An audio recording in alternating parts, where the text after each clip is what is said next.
Serikali ya Urusi imeonya juu ya Marekani kufanya shambulizi la aina yoyote huko katika Mashariki ya Kati, hasa nchi ya Iran. Urusi imeiomba Marekani kuachana na mpango wake wa kufanya mashambulizi dhidi ya Iran. Hata hivyo, imeongeza kuwa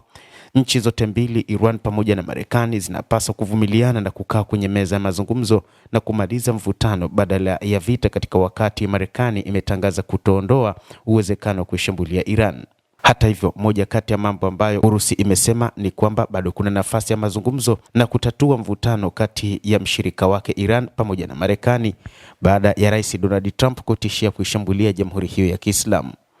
Mgogoro katika eneo hilo la Mashariki ya Kati unazidi kufukuta kila kukicha.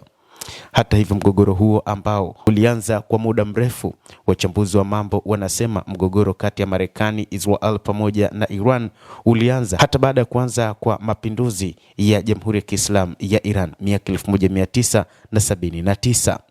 Baada tu ya mapinduzi, Marekani imetengeneza mgogoro mzito dhidi ya Iran, na historia mpaka leo bado imeandikwa, na bado Iran imekuwa katika msukosuko wa kuchukiwa zaidi na mataifa ya Magharibi, ikiwa ni pamoja na Marekani pamoja na Israel. Msemaji wa ikulu ya Urusi Dmitry Peskov amewaambia waandishi wa habari kwamba kuna uwezekano wa wazi wa kufanyika mashauriano kati ya pande hizo mbili na kutoa mwito wa kuvumiliana.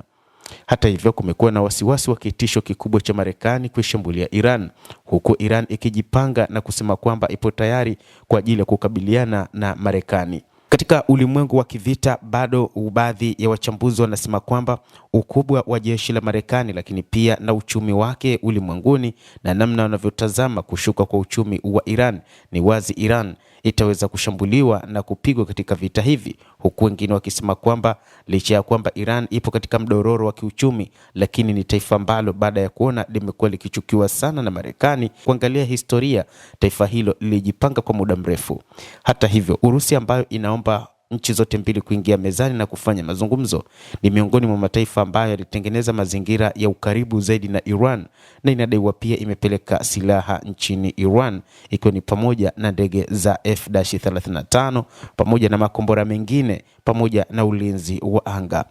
Urusi imesema iko tayari kuondoa wafanyakazi wake katika kituo cha nyuklia cha Bushehr nchini Iran ikihitajika. Kwa upande mwingine, Uturuki ambayo imetangaza kujiandaa kuimarisha usalama kwenye mipaka yake ikiwa mzozo huo utaongezeka, imejitolea kuwa msuluhishi kati ya Washington na Tehran. Hata hivyo, waziri wa mambo ya kigeni wa Iran Abbas Araghchi, ambaye ataitembelea Ankara siku ya leo Ijumaa, amesema vikosi vya nchi yake viko tayari kujibu mashambulizi ikiwa Marekani itaanzisha mashambulizi hayo. Moja kati ya mambo ambayo tuliwahi kuyazungumza kupitia The World News ni juu ya mgogoro huu ambao huenda ukaingiliwa kati na mataifa makubwa, ikiwa ni pamoja na Urusi na China, lakini pia wakati huu inaonekana Uturuki ni moja kati ya mataifa ya NATO ambayo huenda kaingilia kati mzozo huu.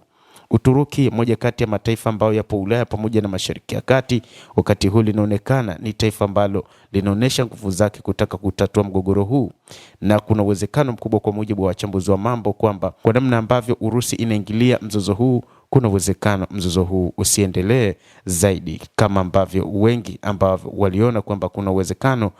Marekani ikaingia kufanya mashambulizi dhidi ya Iran.